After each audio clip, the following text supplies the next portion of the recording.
గత కొన్ని రోజులుగా గోల్డ్ రేట్లు ఎందుకు రాకెట్లాగా దూసుకుపోతున్నాయి? అసలు ఈ ధరలను ఎవరు డిసైడ్ చేస్తారు? ఇందులో అమెరికా ప్రెసిడెంట్ డొనాల్డ్ ట్రంప్ పాత్ర ఏంటి? ఇలాంటి ఎన్నో ఇంట్రెస్టింగ్ విషయాలను ఈ వీడియోలో క్లియర్గా తెలుసుకుందాం. వీడియోని చివరి వరకు చూడండి, ఎందుకంటే గోల్డ్ కొనాలా వద్దా అనే విషయంలో అందరికీ ఒక క్లారిటీ వస్తుంది. బంగారం ధర పెరగడానికి మెయిన్ రీజన్ గ్లోబల్ అన్సర్టైనిటీ, అంటే ప్రపంచ దేశాల మధ్య ఉన్న అస్థిరత. ప్రస్తుతం రష్యా, ఉక్రెయిన్ మరియు మిడిల్ ఈస్ట్ దేశాల మధ్య జరుగుతున్న యుద్ధాల వల్ల ఇన్వెస్టర్లలో ఒక రకమైన భయం మొదలైంది. షేర్ మార్కెట్ ఎప్పుడు పడిపోతుందో తెలియదు. అందుకే పెద్ద పెద్ద ఇన్వెస్టర్లు తమ డబ్బును సురక్షితంగా ఉంచుకోవడానికి బంగారాన్ని ఒక సేఫ్ హెవెన్ లాగా భావిస్తారు. మరో ముఖ్యమైన కారణం సెంట్రల్ బ్యాంక్స్.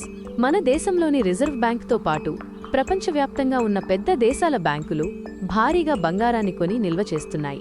ఇలా డిమాండ్ విపరీతంగా పెరగడం వల్ల సప్లై తగ్గి ధరలు ఆకాశాన్ని తాకుతున్నాయి. మన దేశంలో రూపాయి విలువ డాలర్తో పోలిస్తే బలహీనపడటం కూడా ఒక పెద్ద మైనస్ పాయింట్. మనం వేరే దేశాల నుండి బంగారాన్ని ఇంపోర్ట్ చేసుకుంటాం కాబట్టి రూపాయి వాల్యూ తగ్గితే మనం ఎక్కువ ధర చెల్లించాల్సి ఉంటుంది. చాలామందికి ఒక డౌట్ ఉంటుంది, అసలు ఈ రేట్లను ఎవరు ఫిక్స్ చేస్తారు అని.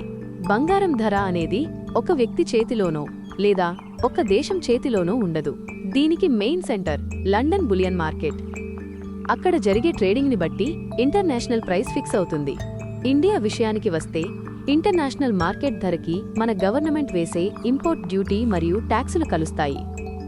ఆ తర్వాత ప్రతి సిటీలో ఉండే జ్యువెలరీ అసోసియేషన్స్ వారు ఆ రోజు డిమాండ్ని బట్టి లోకల్ ప్రైస్ని డిక్లేర్ చేస్తారు.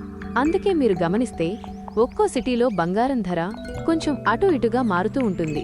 ట్రాన్స్పోర్ట్ ఖర్చులు మరియు లోకల్ ట్యాక్సులు కూడా ఇందులో కీలక పాత్ర పోషిస్తాయి. ఇక మనం మాట్లాడుకునే మరో interesting point America president Donald Trump. America పాలిటిక్స్కి గోల్డ్ రేట్లకి చాలా దగ్గర సంబంధం ఉంటుంది. ప్రెసిడెంట్గా ట్రంప్ తీసుకునే నిర్ణయాలు గ్లోబల్ మార్కెట్ను బాగా ఇన్ఫ్లుయెన్స్ చేస్తాయి.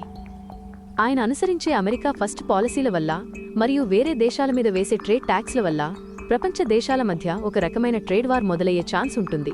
అమెరికా ఎకానమీలో వచ్చే ఇలాంటి మార్పుల వల్ల మరియు ట్రంప్ ఇచ్చే స్టేట్మెంట్స్ వల్ల మార్కెట్లో ఒక రకమైన టెన్షన్ క్రియేట్ అవుతుంది. ఇన్వెస్టర్లు రిస్క్ తీసుకోవడానికి ఇష్టపడక సురక్షితమైన ఇన్వెస్ట్మెంట్ కోసం బంగారంలో డబ్బు పెడతారు. అలాగే అమెరికాలోని వడ్డీ రేట్లను తగ్గించాలని ఆయన ఇచ్చే సూచనల వల్ల కూడా బంగారం రేట్లకు రెక్కలు వస్తాయి. సింపుల్గా చెప్పాలంటే అమెరికా పాలసీలలో మార్పులు వచ్చినప్పుడల్లా బంగారం ధరలో కదలిక వస్తుంది. సాధారణ ప్రజలు బంగారం ధరల పెరుగుదల గురించి ఏమనుకుంటున్నారు? మన దేశంలో బంగారం అనేది కేవలం ఒక ఆభరణం మాత్రమే కాదు, అది ఒక ఎమోషన్ మరియు సెంటిమెంట్. ఆడపిల్లల పెళ్లిళ్ల కోసం పేద, ధనిక అనే తేడా లేకుండా ప్రతి కుటుంబం బంగారం కొంటుంది. ధరలు పెరుగుతున్న కొద్దీ ప్రజల్లో ఒక రకమైన భయం మొదలవుతుంది.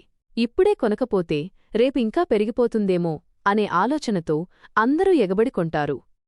దీన్నే ఫియర్ ఆఫ్ మిస్సింగ్ అవుట్ అంటారు. ఈ విపరీతమైన కొనుగోళ్ల వల్ల డిమాండ్ ఇంకా పెరిగి ధరలు మరింత పైకి వెళ్తాయి. చాలామంది తమ దగ్గర ఉన్న డబ్బును బ్యాంకులో దాచుకోవడం కంటే బంగారం రూపంలో ఉంచుకోవడమే లాభమని నమ్ముతారు. ఎందుకంటే కాలం గడిచేకొద్దీ డబ్బు విలువ తగ్గుతుంది, కానీ బంగారం విలువ పెరుగుతూనే ఉంటుంది. యుద్ధాలు, అమెరికా ప్రెసిడెంట్ తీసుకునే కొత్త పాలసీలు మరియు గ్లోబల్ ఎకానమీలో మార్పులున్నంతకాలం బంగారం ధరలు పెరుగుతూనే ఉండే అవకాశం ఉంది. అయితే బంగారం అనేది లాంగ్ టర్మ్ ఇన్వెస్ట్మెంట్కి చాలా మంచి ఆప్షన్. మీరు ఒకేసారి కాకుండా కొంచెం కొంచెం ధర తగ్గినప్పుడల్లా కొనుగోలు చేయడం బెటర్. ఈ వీడియో మీకు నచ్చినట్లయితే లైక్ చేయండి, మీ ఫ్రెండ్స్ మరియు ఫ్యామిలీ మెంబర్స్కి షేర్ చేయండి.